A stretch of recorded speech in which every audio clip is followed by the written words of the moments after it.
Good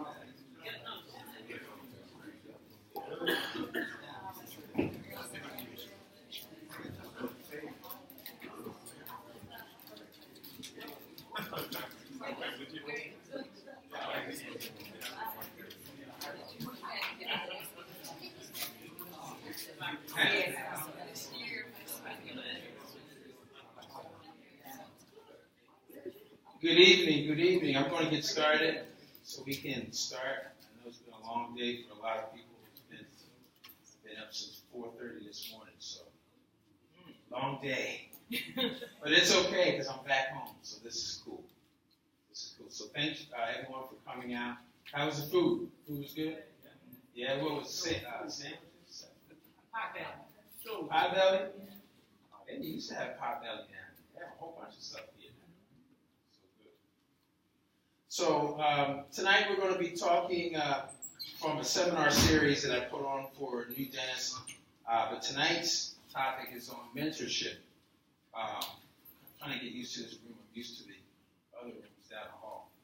But about how mentorship can make you a millionaire. All right. This is geared towards mainly to the students, the mentees, but also there's some parts that are definitely applicable for those of you that are mentors, or will be serving as mentors. The New Dentist Development Seminar is a professional and personal development seminar that I put together for dental students, residents, and for graduates, pretty much to just help them kind of jumpstart their careers after school, after residency, being able to implement a lot of the tools and trainings that are throughout the seminar. And I'm actually in the process working with actually a couple of classmates, a couple of other colleagues that are lecturers throughout the country. We're putting together like a whole series just geared towards general dentists and new dentists, really. So the purpose of the topic tonight is for really just kind of talking a little bit more about your knowledge about mentorship within the dental profession, for the mentees to increase their ability to be able to select the right mentor and utilize the opportunity that they have to be mentored, and then also prepare everyone, but mostly the mentees for the mentorship matchup that I think started to happen already. It started this evening already. Yeah.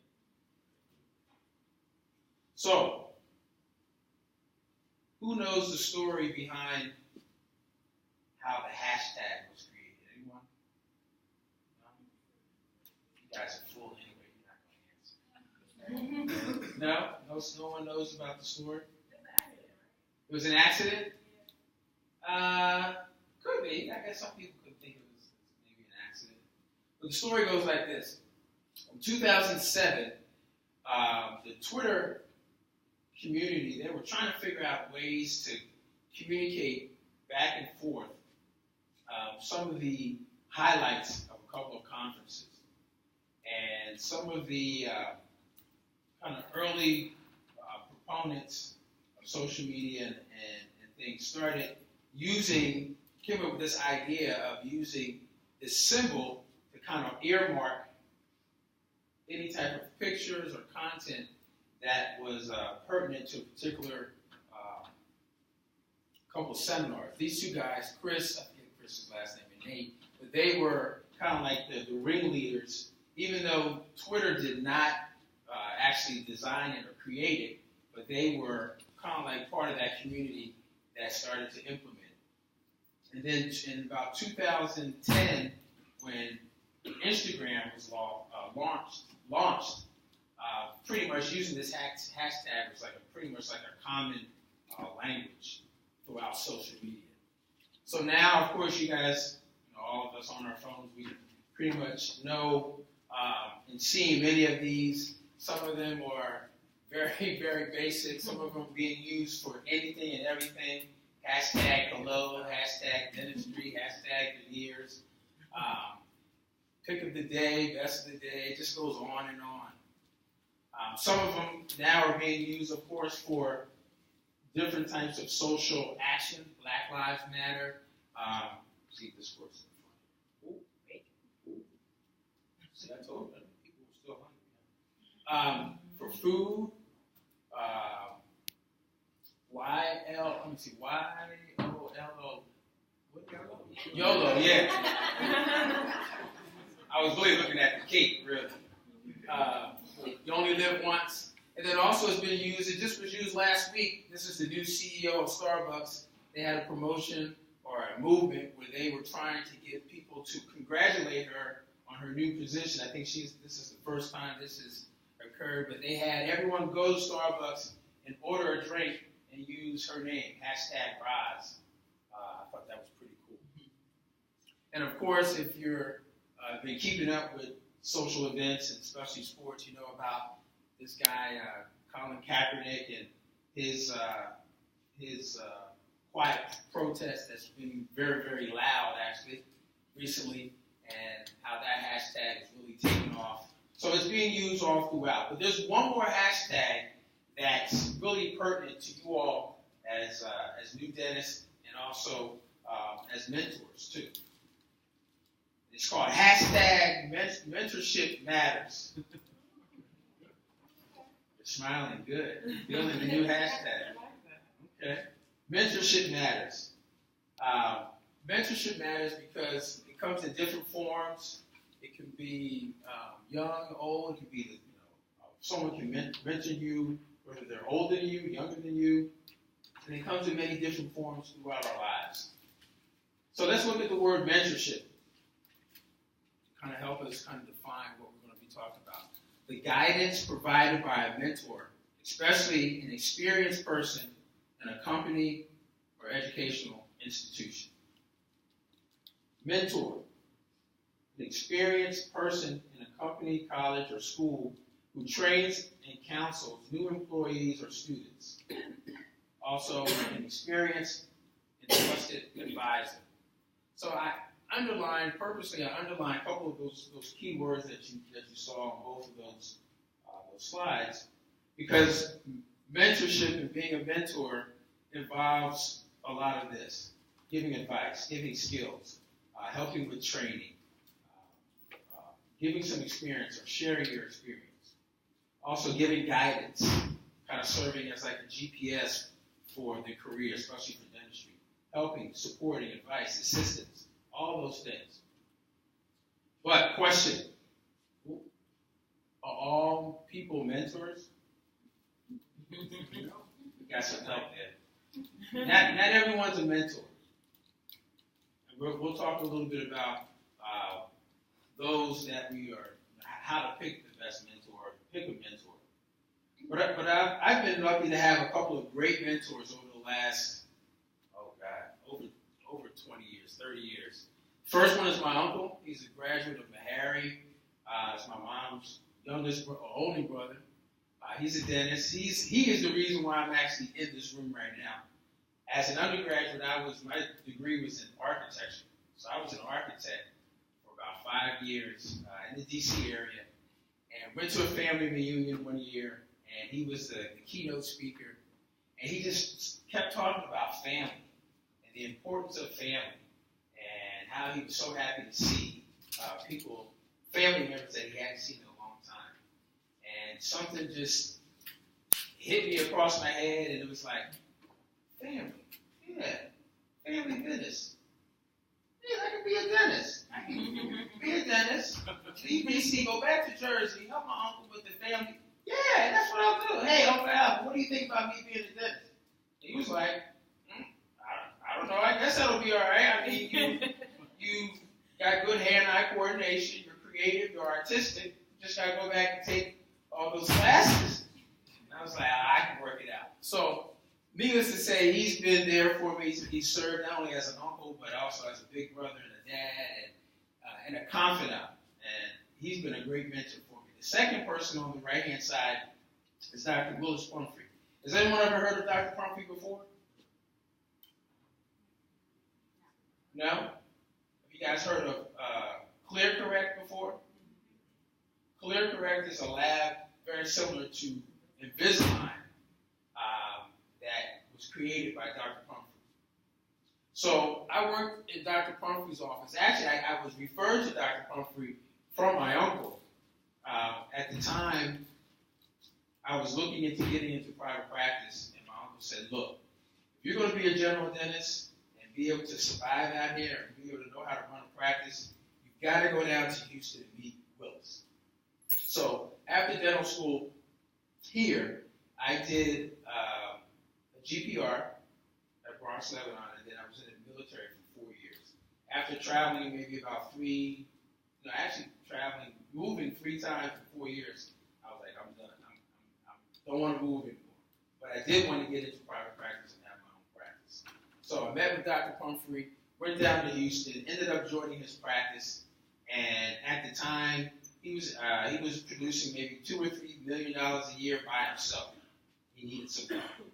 And one of the products that we were using that was helping him really achieve success. Success was Invisalign. This is the time when Invisalign had just come out and was being offered or allowed to be utilized by general practitioners. Up until the first several years when Invisalign came out, it was only for orthodontics.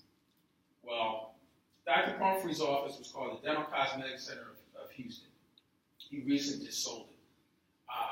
But one of the things that he integrated that I learned from him was how to utilize Invisalign to be able to use it for a lot of cosmetic cases, or to get teeth in better alignment, to finish them off cosmetically. Not only did I learn that part of the business, but I learned about the actual practice and the business of dentistry.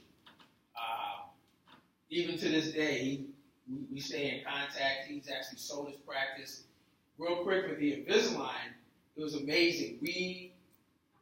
When I got there in 2004 or 5, we were the top producers of Invisalign in the world. No, in the world. And we were looked upon very not squeamishly, but just very, there was some hate. Let's just put it that way. There was some hate.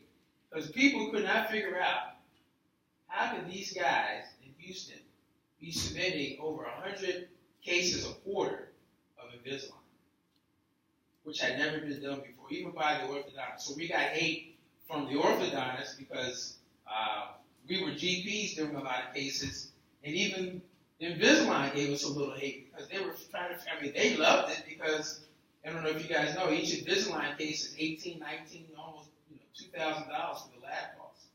So if you're doing 100 of those each quarter, do the math. It adds up. All right? But there was a situation that happened that we ended up stopped using Invisalign and went to another product.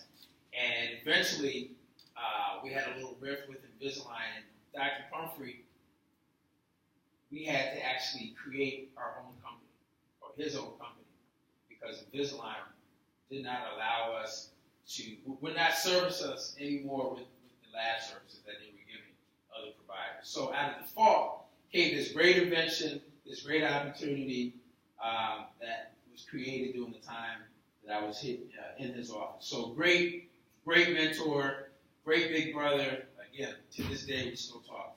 And the man in the middle at the bottom is Dr. Gates, Dr. Paul Gates. Dr. Gates is responsible for over 25 years of the actual second largest GPR program in the country. Second largest GPR. We've trained over, in the last 25 years, 27 years, we've trained over 700 new dentists in the areas of general dentistry, pediatric dentistry, and also ortho. All right. So what I've learned from him is the administrative side of dentistry, as far as education, dental education, institutional dentistry. So 3 great mentors that I've had that I wanted to share with you. So how do you select mentors? Question. Yes. Just as an aside. Yes.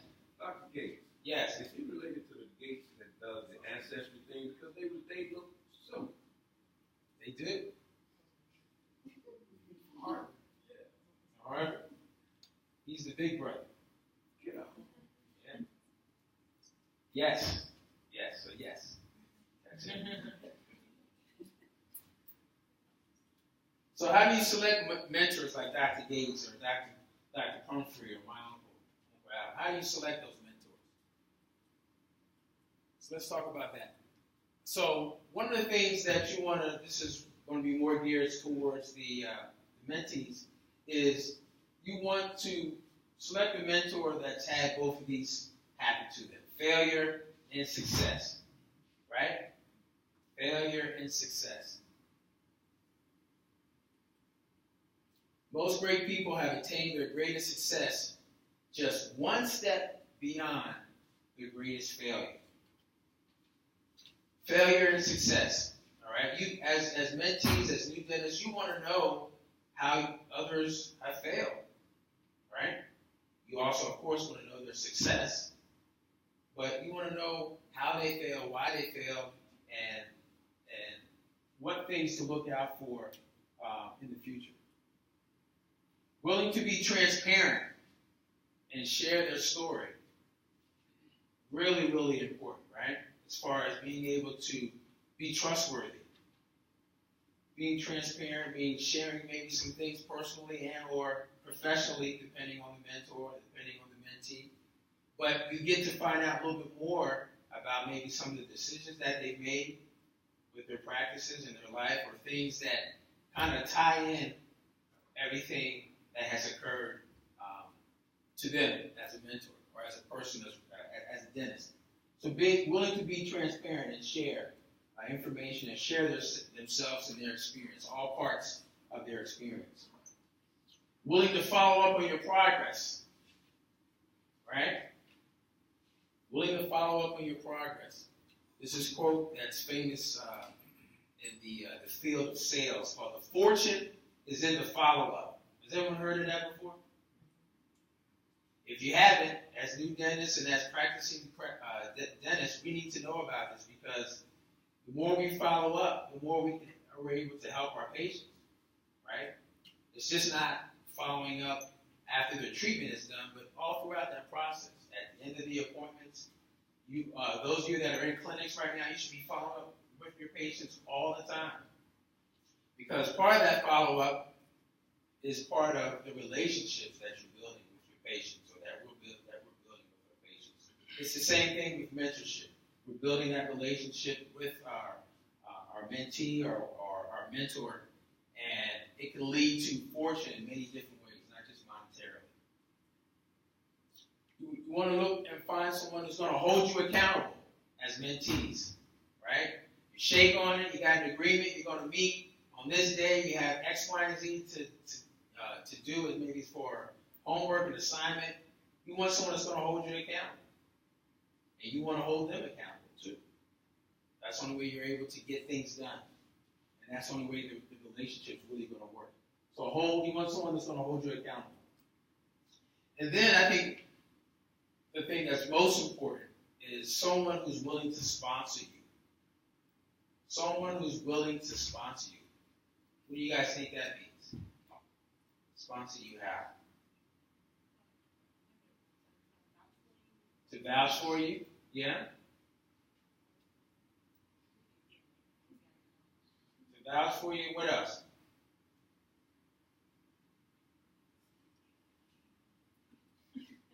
So, upper left-hand side. You want someone that's going to introduce you to new people.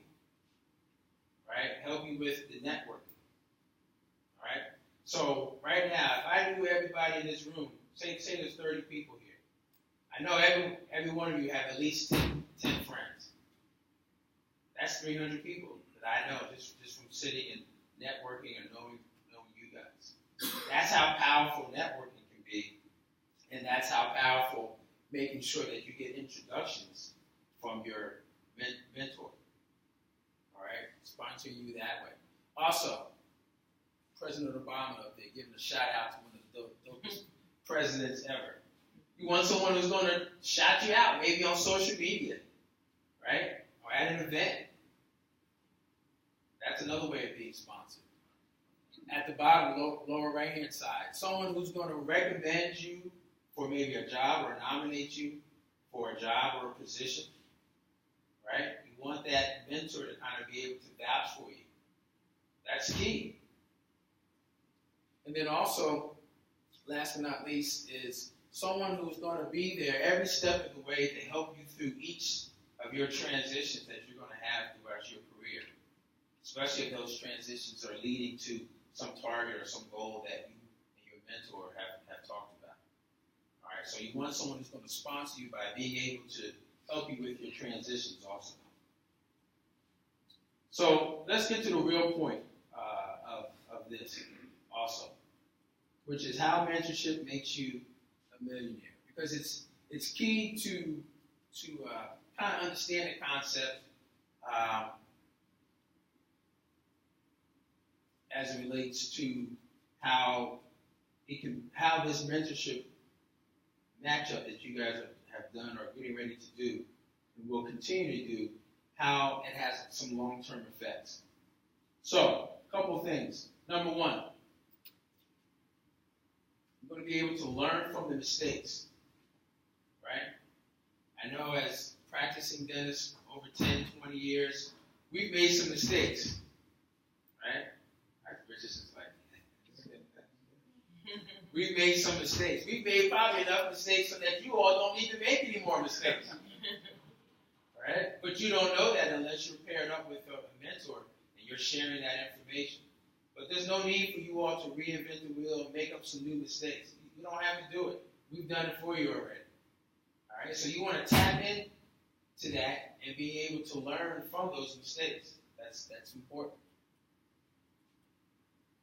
Listen to the solutions. Listen to the solutions. Right? Go back real quick. Learn from mistakes. One of the mistakes I made, I'll share with you. When I opened up my practice in LA, I should have done it totally different. One of my mistakes was I didn't listen to my uncle, who's my mentor, and I listened to someone else that was a consultant that kind of knew me but didn't really know me like my uncle. So instead of doing what I had wanted to do, which was work part-time, open up my office, open up it part-time, but also work full-time at another location. That other location gave me full benefits. I was actually going to be working for the LA County Sheriff's Department. They had a dental clinic. Full benefits. Hours were like 7 to 3, and then I was going to go in the afternoons and build my practice that way. Didn't do that. Big mistake. Listen to the solutions. Listen to the solutions. Lots of times you'll find that, and I'm sure those of you that are not new dentists but have been practicing for a while, those solutions typically can save you some money or have saved you some money, right? Sometimes the solutions, you have to spend money so that you can save or make more money, whether it be a consultant or something similar to that. Again, we've got some dynamic solutions that are right here at your fingertips. See, she's yawning. Look, see, they're right here. Right here at your fingertips. Just here for you to eat up and really take a part of. Learn the dental business game. Learn the dental business game. It is a game between insurance,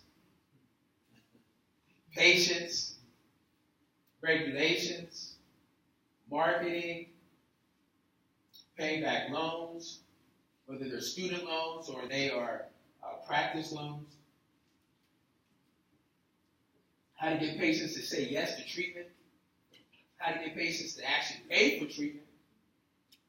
Accommodate them. Because lots of times if we don't get over that barrier, we can't help them, right? We kind of like we fail. We can't help them if we can't help them come up with financial arrangements. So it's a game. It's a game. Dentistry is a game. The business of dentistry is a game. One of the things my uncle told me was, go to Houston, work with Dr. Pumphrey. Even if you don't stay there long, 1 or 2 years that you'll work with him, and the things that you'll learn working with him will probably take you about 8 to 10 years to figure it out by by yourself. So you do the math. 8 to 10 years minus 2. How many years did I say? 8. And if you put a number to it, you can assign, say, $1,000, $100,000 to those every 8 years. That's $800,000 right there. As far as time, as far as trying to experiment, doing different things, when I didn't necessarily need to do that. But again, the business of dentistry, it is a game. You have to be able to be knowledgeable about it. The best people to give you that knowledge are mentors, people that have played that game for a little bit, people that have made some mistakes, people that have got some solutions. They can share them with you. And then the last thing, once you've learned about the mistakes, once you've had a chance to learn and listen about the solutions, you've learned some things about the dental game. Once you do all of that, what you've got is this last thing. You've got your time. Now you've learned how to leverage your time. And I know many of us have heard the old adage, time is what? Time is money. Time is money. If you have a, where is it? Student Dr. Monet. She has a patient that's supposed to come in tomorrow. It's blocked off for 3 hours. Right? What kind of procedure is it? What? Huh? Denture delivery? Not. Right, crown and bridge. Huh? Doing it. Okay, so it's a complete denture. It is a complete denture, but only if the patient shows up, right? So, say that time slot, it was, say $1,500. And now that patient's not coming in, you lost $1,500. You lost some production that day. Especially if you now are trying to scramble to find someone to fit that spot, which she still hasn't been able to do yet. So, again, time is gone. That money, that opportunity to have somebody in the chair to help, to make them, to come up with a solution for them, that time is lost now. Being able to learn these different things, you're able to get your time back. You save time, you leverage time, which allows you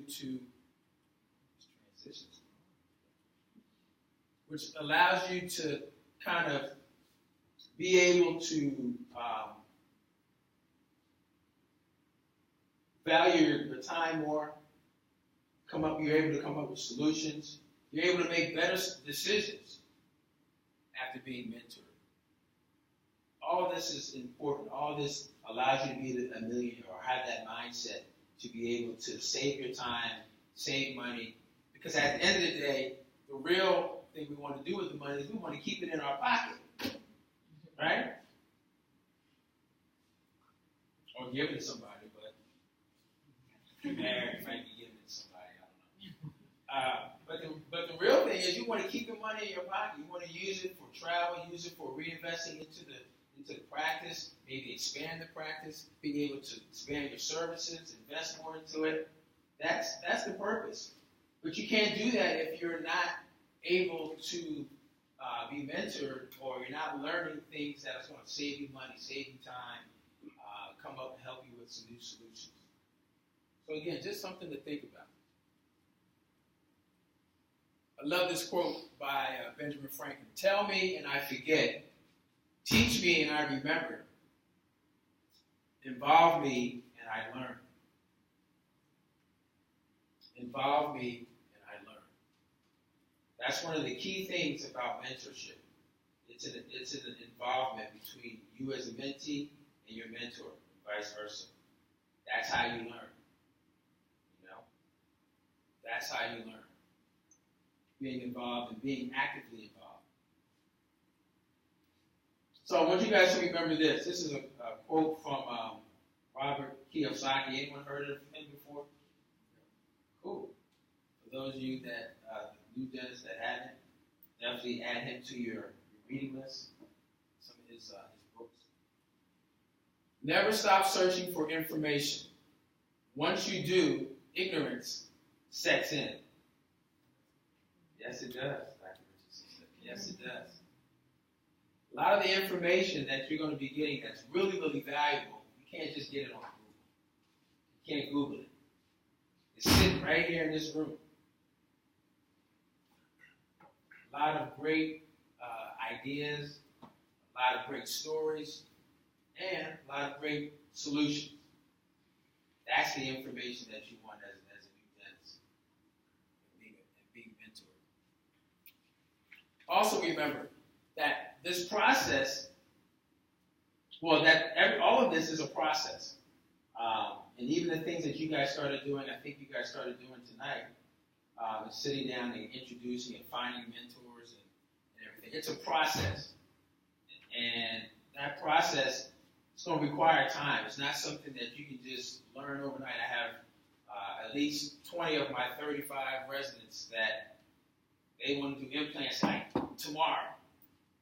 And they don't know anything about implants. They haven't treatment planned them before. They haven't had a treatment plan consultation. They haven't met with the oral surgeon, but they're ready to do implants. It's going to come. Even in a residency, we have a lot of opportunities to do more dentistry. It's only but 360 days, 365 days actually. And that's still not enough time for you to learn everything to be ready, to think you're going to be ready for private practice. It's a process. Just like in mentoring, it's a process. All right? What you put into it is what you get out of it. Also remember that with this mentoring process that you guys are going to be having, it is an exchange. It's a great opportunity for both of you to exchange ideas, to share thoughts. Not only do we as mentees learn from the mentors, but the mentors also learn too. Especially as it pertains to now with a lot of the dynamics of private practice where a lot of the baby boomers are selling their practices. They're having their associates come in and maybe buy the practice, or having other entities come in and buy the practice. Being able to share those ideas and develop those relationships with maybe someone that they've mentored makes it an easy transition for that practice acquisition. Another reason why mentorship is important, because being able to buy Dr. Richardson's practice versus starting from scratch, if they approve your loans for the practice.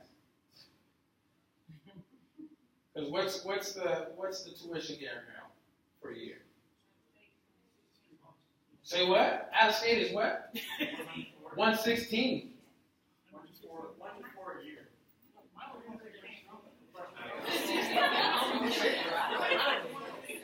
116. So we're looking at what? That's like 450, 460. So you're not alone. I have residents from NYU that are coming out with like 150 each every year. So they're $500,000-$600,000 in debt. How easy do you think it is for them to open up a practice from scratch and get a loan? Not as much. It's totally different. Huh? If you pay it back in 5 years, that's another lecture. Don't want to do that.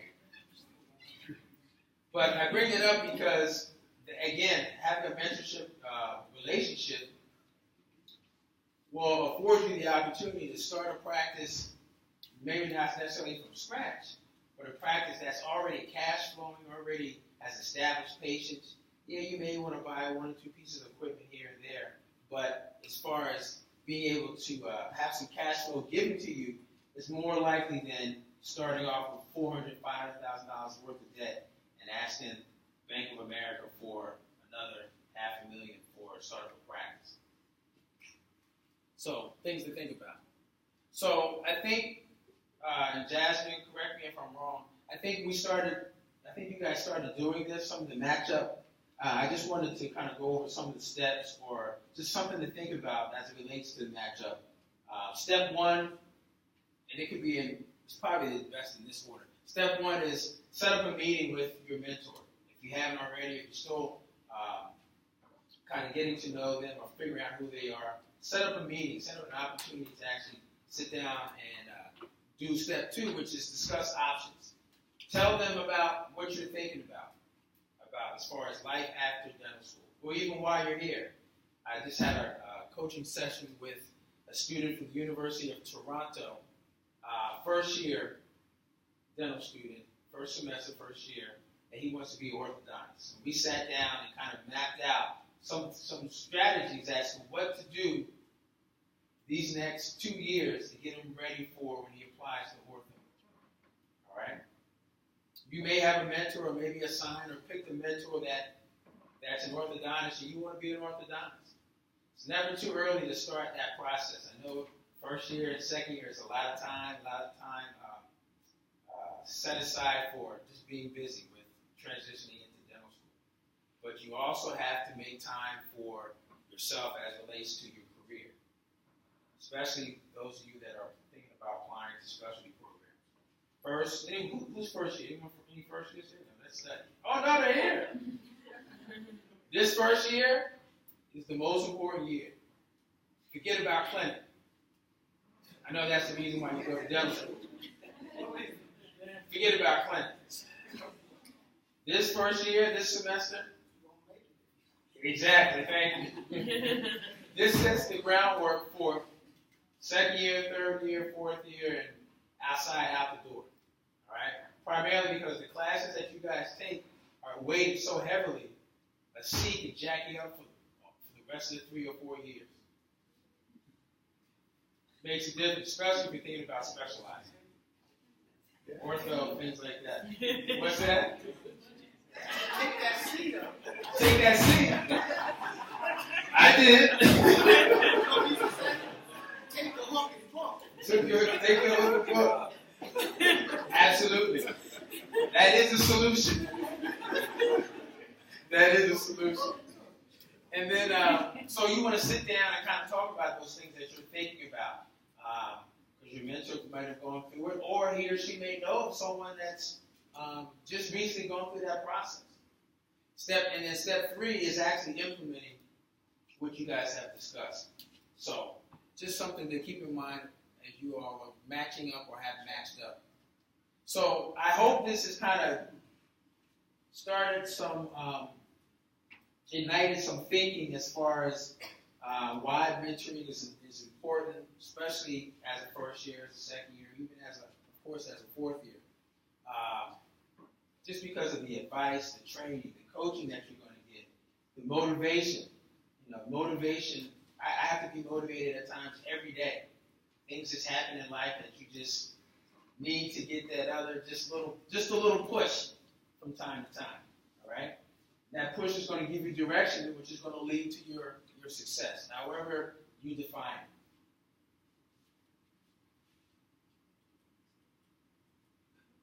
So that's my time. If you guys have any questions, we can talk about it. Also, if you ever have, I'm sorry that the slide is a little off, but my email address in the middle there. If you guys have questions, you have issues that you're thinking about, or things that you think may be an issue, you want to contact me, you can always contact me, newdentistcoach@gmail.com. We're actually updating a couple of websites. I have 2 websites that we're updating. Also, a lot of things that I'm talking about, and even more, I have a YouTube channel where I do some one-on-one coaching with dental students, residents, about the next step, whether it be residency, whether it be how to start a practice. Also in the process of collaborating with a couple of colleagues that are doing webinars and seminars that are beneficial for all of you as new dentists too. So, having any questions, I get you connected with them, share their websites, their other information. Just shoot me an email at newdentistcoach@gmail.com. Also on the YouTube channel, please leave comments, share the information. I get energized by the comments that people leave, primarily because it allows me it gives me the opportunity to create more information, especially information that people can find useful if they have problems or issues. Okay? Okay.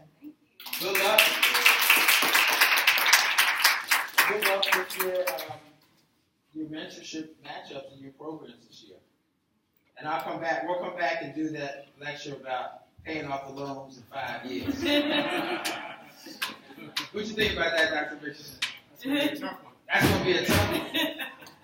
Yeah, you're going to have to split yourself 5 times. I have some cards here for people who are 3rd or 4th year thinking about residency. So that's that.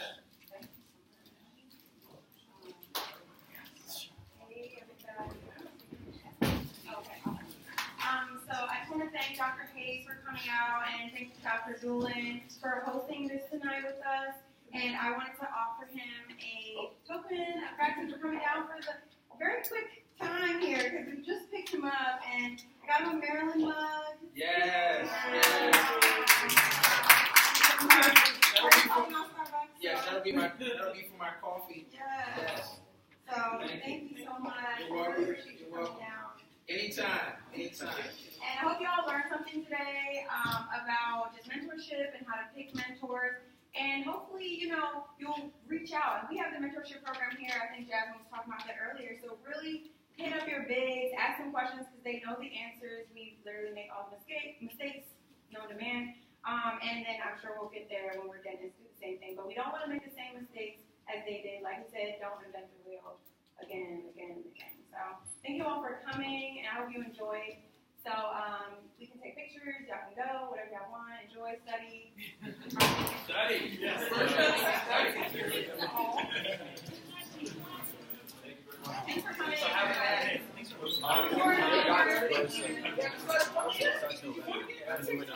Yeah, please.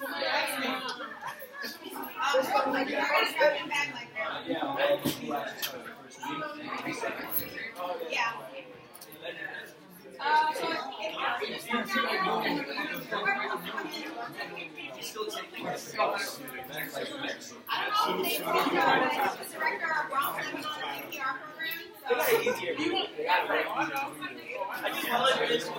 Oh, good. Thanks, man.